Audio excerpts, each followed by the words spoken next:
Galiu tik apgailestauti, kad pralaimėjom tokias svarbės mums rungtynės. Manau, turėjom realų šansą laimėti. Krito intensyvumas antroji pusė ypač. Ir manau iš vis, kad komanda laimi padarydama daugiau klaidų.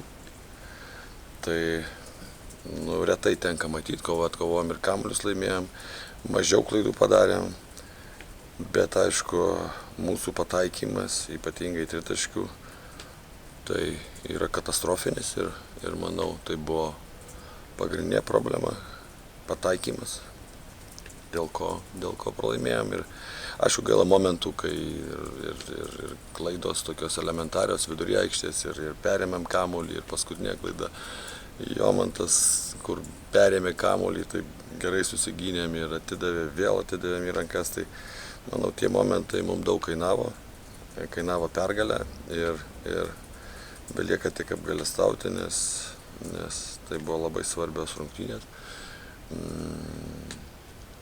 Tai manau tiek. Bus klausimas?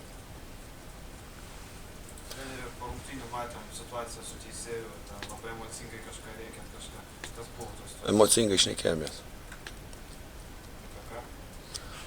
Apie ką? Apie pasibaigusius rungtynės. Ten buvo monologas ar diskusija? Ką reiškia dabar? Ar vieną šnekėjot, ar teisėjas?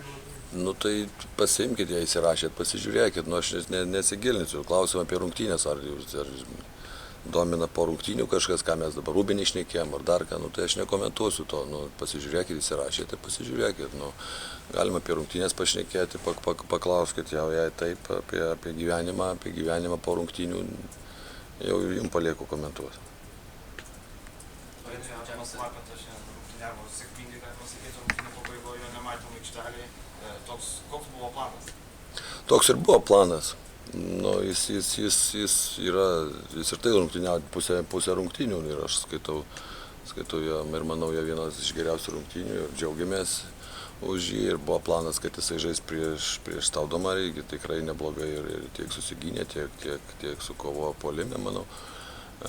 Tiek kovojo dėl kamuolių, viską jis darė gerai, tik bandėm laikyti intensyvumą. Manau, kad pirmoji pusėje mums tikrai pavyko primesti ir atriboti Džerelsą ir aktyviai dengti jį su kamuoliu.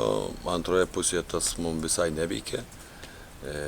Dėl to turiu priekaištų, nes jie tikrai po pick and rollo daug įmetė, nors sumažinom sudėtį ir norėjom būti agresyvesni ir keitėmės prie Džerelso, bet jo individualus meistriškumas leido jam pelnyti net pasikeitus prieš mūsų netokį aukštą, tiek Jomantą, tiek Gordoną, tiek kitus, bandėm kombinuoti, bet manau, prieš Lapetą jam yra lengviau žaisti ir Lapeta negali atlaikyti visų rungtynių.